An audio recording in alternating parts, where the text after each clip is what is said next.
ചേച്ചി എന്താണ് പറയാനുള്ളത് സിജോ ചേട്ടന്റെ ഒരുപാട് സന്തോഷം.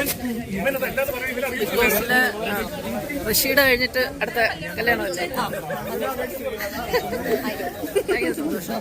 സിജോ ഈ പറഞ്ഞ കണക്ക് ബിഗ് ബോസിൽ നിന്ന് ഇറങ്ങിയതിന് ശേഷമാണ് സത്യം പറഞ്ഞ കണക്ട് ആയത്. അതിനുള്ളിൽ വെച്ചിട്ട് അങ്ങനെ ഒരു കണക്ഷൻ, അത് ഗെയിമാണല്ലോ, ആ ഒരു ഇതിൽ പോയി. പക്ഷെ ഇറങ്ങി കഴിഞ്ഞപ്പോ ഭയങ്കരമായിട്ട് കണക്റ്റായി. ഫാമിലി ആയിട്ടും എല്ലാരും അവിടെ നിന്ന് പറയുന്നുണ്ടായിരുന്നു ഫാൻസ് ആണെന്ന്. ഏട്ടനും മക്കളും ഒക്കെ എല്ലാരും. എന്താണ് വിശേഷങ്ങൾ? സുഖം, സുന്ദരം, എന്ത് തോന്നുന്നു ഇവിടെ വന്നിട്ട്? എന്താണ്? നല്ല രസമുണ്ട്, നല്ല അടിപൊളി വൈബ്. എങ്ങനെയുണ്ട് ആലപ്പുഴ ബീച്ചൊക്കെ?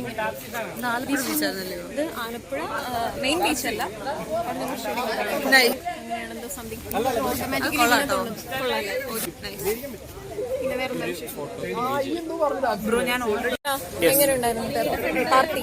പാർട്ടി ഭയങ്കര അടിപൊളിയായിരുന്നു. ഞാൻ എത്തിയത് വളരെ ലേറ്റായി പോയി, അതുകൊണ്ടൊന്നും കാണാൻ പറ്റിയില്ല. എനിക്ക് അത്ര അടിപൊളിയല്ലായിരുന്നു.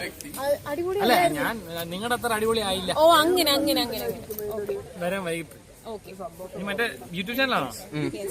സബ്സ്ക്രൈബ് ബെൽ ബട്ടൺ ക്ലിക്ക് ചെയ്യണേ.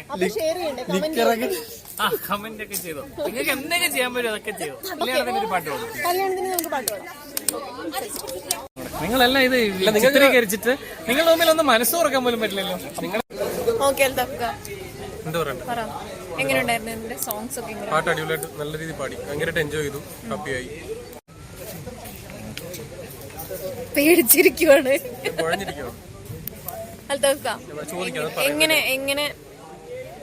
എങ്ങനെ ഇങ്ങനെയുള്ള കിടക്കാച്ചി ക്വസ്റ്റ്യൻസ് ഒക്കെ ആൾക്കാരോട് ചോദിക്കുന്നു? അതായത് ഒരു ഇതും ഇല്ലാത്ത രീതിയിൽ കൂളായിട്ട് അടി കിട്ടുവോ ഇല്ലയോ?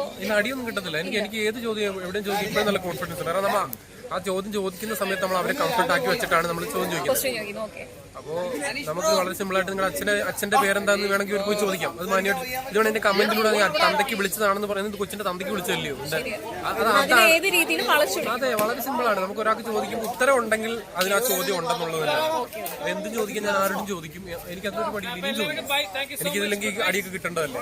അതല്ലെന്നുണ്ടെങ്കിൽ ഞാൻ ചോദ്യം ചോദിക്കുമ്പോൾ താല്പര്യമില്ല എന്ന് പറയുന്ന ഓപ്ഷൻ അവർക്കുണ്ട്. ഞാൻ നിർബന്ധിക്കത്തില്ല. ഉണ്ടാവും ഇനിയും പറയും മതി. ഇത് കഴിഞ്ഞിട്ട് ഈ പറയുന്ന കമന്റ് ഇടുന്നവർക്ക് മാത്രം കമന്റ് അവരിട്ടോട്ടെ, എനിക്ക് അത് പ്രശ്നം. അവരാണ് എന്നെ വളർത്തിയത്. പോസിറ്റീവ് അല്ല നെഗറ്റീവ് ഇട്ടോട്ടെ. കാരണം ഇന്ന് നെഗറ്റീവ് ഇട്ടാൽ നാളെ മാറ്റി ഒരു പോസിറ്റീവ് പറയുന്നത് എനിക്ക് നല്ല കോൺഫിഡൻസ് ഉണ്ട്. അപ്പൊ അവരിട്ടോട്ടെ. അവരുടെ കമന്റ് ബോക്സ് അവർക്കുള്ളതാണ്. അവരാണ് നമ്മൾ വളർത്തുന്നത്. അവരെത്ര കമന്റ് ഇട്ടാലും പ്രശ്നമൊന്നുമില്ല. എന്തെങ്കിലും തള്ളക്കും വിളിച്ചാലൊന്നും ഒരു പ്രശ്നമില്ല. എന്റെ തൊപ്പിയാണ് എടുത്തോളേ, ഒരു കുഴപ്പമില്ല. അത് സ്വാഭാവികമാണ്. അങ്ങനെ വിളിക്കുക തന്നെ വേണം. നമുക്ക് എന്തും നെഗറ്റീവ് പോസിറ്റീവ് നമ്മൾ നിലനിൽക്കണമെങ്കിൽ നമുക്ക് പോസിറ്റീവ് വേണം. പക്ഷെ നമ്മൾ വളരണമെങ്കിൽ നെഗറ്റീവ് വേണം. നെഗറ്റീവ് ഇട്ടിട്ടാണ് ഞാൻ സന്തോഷം. ഞാൻ ഓരോ ദിവസം ആഗ്രഹിച്ചോണ്ടിരിക്കും ഒത്തിരി നെഗറ്റീവ് പറഞ്ഞേ. ഒരു വീഡിയോക്ക് നെഗറ്റീവ് ഉണ്ടായാൽ സന്തോഷം. അറിയാത്തവരായിരിക്കും നെഗറ്റീവ് ഇടുന്നത്. പുതിയ ആൾ അതിലേക്ക് വീഡിയോ എത്തിയെന്ന് എന്റെ താങ്ക് യു.